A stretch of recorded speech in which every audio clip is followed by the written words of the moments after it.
बरसात का समय आने वाला है कुछ दिन में, तो चुनाव है, तो चुनाव के बाद फिर कहीं नहीं नजर आएंगे वो। बरसाती मेढक लोगों को उछलने से कुछ नहीं होना है। बिहार में इन दिनों आप देख रहे होंगे कि विपक्ष ने मोर्चा खोल दिया है। खासतौर पर तेजस्वी यादव ने बिहार में हाल में जो घटनाएं घटी, गोपालगंज हो, अन्य जगह पर वो जाने के लिए भी प्रयास किए, कई जगहों पर वो गए और सरकार पर लगातार हमलावर हैं और कई आरोप लगा रहे हैं। लोगों को बचाने का, विधायक को बचाने का, अपराधियों को बचाने का आरोप आप लोगों पर लग रहा है। देखिए, घटना कहीं भी हो सकती है और अपराध अगर होता है या किसी की हत्या होती है तो इसकी जितनी भर्त्सना की है ये निंदनीय है।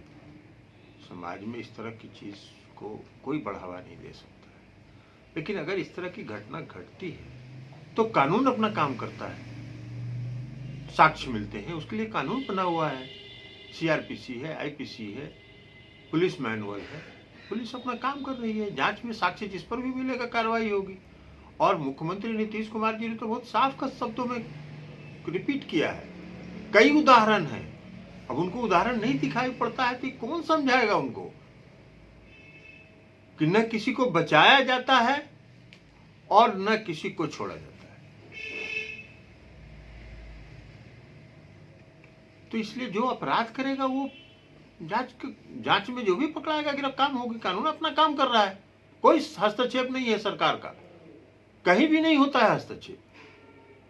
तो इस तरह के इंडिविजुअल घटना की भर्त्सना जितनी की जाए वो काफी है, लेकिन इसकी राजनीति करना ये उनकी मानसिकता दिखाई पड़ती है कि उनकी मानसिकता क्या है, किस मानसिकता से ग्रस्त है वो।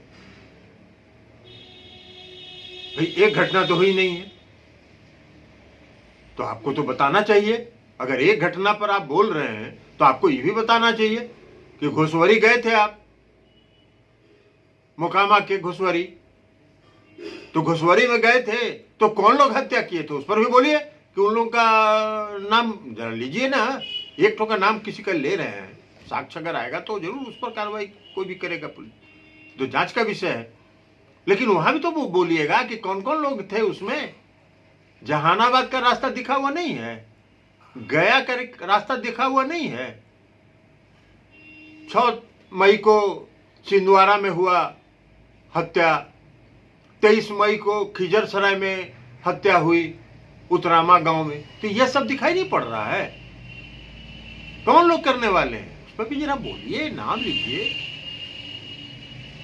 तो घटना हम उसकी कोई नाम लेने की बात नहीं हम करें, घटनाएं होती है और जो घटनाएं होती हैं उस पर कार्रवाई होती है, पुलिस कार्रवाई करती है, अपने जांच करती है, जिस पर साक्ष्य मिलता है, जो अपराधी होते हैं उनको चिन्हित करती है, कार्रवाई करती है। हर मामले में कार्रवाई हो रही है। गोपालगंज मामले में भी पुलिस ने कार्रवाई किया जो हमको जानकारी है। घुसवरी के मामले में भी पुलिस ने जो साक्ष्य मिला, जिसके खिलाफ जो उसमें अपराध में शामिल थे, उन पर कार्रवाई हुई।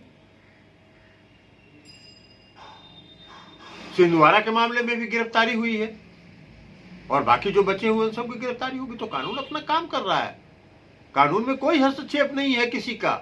उसके लिए मुख्यमंत्री को किसी का क्या दोष देना है, तो पुलिस मैनुअल है, इसमें मुख्यमंत्री कहां से आते हैं। पुलिस मैनुअल में जांच करने का अधिकार जांच अधिकारियों को है।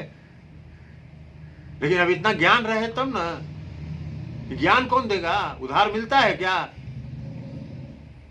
बाजार में बिकता है क्या, न उधार मिलता है न बाजार में बिकता है, तो ज्ञान कहां से लाइएगा। भाई जींस तो कुछ पिताजी का जींस आएगा ना जी शरीर में, तो पिताजी का जींस है। अब पिताजी का इतना भारी जींस आ गया उनके शरीर में कि नाबालिग रहते हजारों करोड़ रुपए के मालिक बन गए वो। ऐसा देखे हैं कहीं। भाई बिहार में कितने लोग होंगे जो नाबालिग रहते हुए भी हजारों करोड़ के मालिक बन गए। तो उस पर भी जरा बोलिए कि हम भाई नाबालिग थे, हम नाबालिगे में बच्चा जब थे तभी से हम व्यापार करने लगे और हजारों करोड़ बना लिए। सब बोलना ना चाहिए, सब कौन सुन रहा है। अभी बरसात आ रहा है, चुनाव आ रहा है, तो ये सब काम करते रहेंगे और बरसात के बाद फिर अंतर्ध्यान हो जाएंगे पता नहीं चलेगा, कोई खोज के मर जाएगा कहाँ है, महीनों महीनों गायब रहेंगे। कोरोना में भी गायब थे। कोरोना में तो थे ही, कहाँ थे अब? अभी तो बड़ा भारी प्रवासी मजदूरों की चिंता जता रहे हैं। पूरा कोरोना संकट में मुख्यमंत्री जी अकेले जूझ रहे थे, यहां लड़ रहे थे। सारी कार्रवाई हुई, क्वारंटाइन सेंटर बनाया उन्होंने, सब जगह प्रवासी मजदूरों को यहां लाया गया, सबको खर्चा दिया गया और उसके अलावा क्वारंटाइन सेंटर का खर्च दिया गया और सबको जाने के बाद 500 जाने के साथ 500 रुपया दे के विदा किया जा रहा है। कौन करता है? कहां हो रहा है? किस प्रदेश में हो रहा है? ये सब आपको नहीं समझ में आएगा, ये सब आपके समझ के बाहर की चीज है, जब माथा के ऊपर से निकल जाएगा। ये सब शिक्षित आदमी को समझ में आता है, लेकिन आपका जीन्स है, आपके पिताजी का जीन्स आप में है और जीन्स बहुत ज्यादा है, तो इसलिए सब समझ में नहीं आएगा उनकी। थाली बजाने के लिए अपील कर रहे हैं तेजस्वी और बाकी आरजेडी के नेता कि आप थाली बजाइए, बीजेपी की रैली कर रही है। तो जो मन में आवे सो करते रहे, कौन रोके हुए है? प्रजातंत्र में किसी को कोई रोके हुए है? आपको तो बोले ना भाई, अभी बरसात का समय आने वाला है कुछ दिन में, तो चुनाव है, तो चुनाव के बाद फिर कहीं नहीं नजर आएंगे वो। चिंता नहीं करें, लोकसभा के चुनाव के बाद तो नजर नहीं आ रहे थे बहुत दिन तक, विधानसभा के चुनाव के बाद भी कहीं नजर नहीं आएंगे। एनडीए मजबूत है, एनडीए गठबंधन में चुनाव होगा और ये लोग कहीं नहीं, सुपड़ा इन लोगों का साफ हो जाएगा। चुनाव लगता है कि समय पर होगा। कल चुनाव आयोग ने सभी डीएम एसपी से वीडियो कॉन्फ्रेंसिंग के जरिए बात की है। देखिए, ये तो काम है चुनाव आयोग का है, चुनाव आयोग का ये काम है और चुनाव आयोग का काम है, चुनाव होना चाहिए, समय पर होना चाहिए। 5 साल पूरा हो रहा है तो चुनाव होना ही चाहिए, हर चुनाव तो समय पर होना चाहिए। महाराष्ट्र में विधान परिषद का चुनाव हुआ, बिहार में भी विधान परिषद का चुनाव करा देना चाहिए, पहले ही करा देना चाहिए। सर, जो बदली हुई परिस्थितियां हैं, बीजेपी वर्चुअल रैली कर रही है, तो क्या लगता है आने वाले दिनों में आप लोग से जेडीयू भी इस तरह की रैलियां करेगी?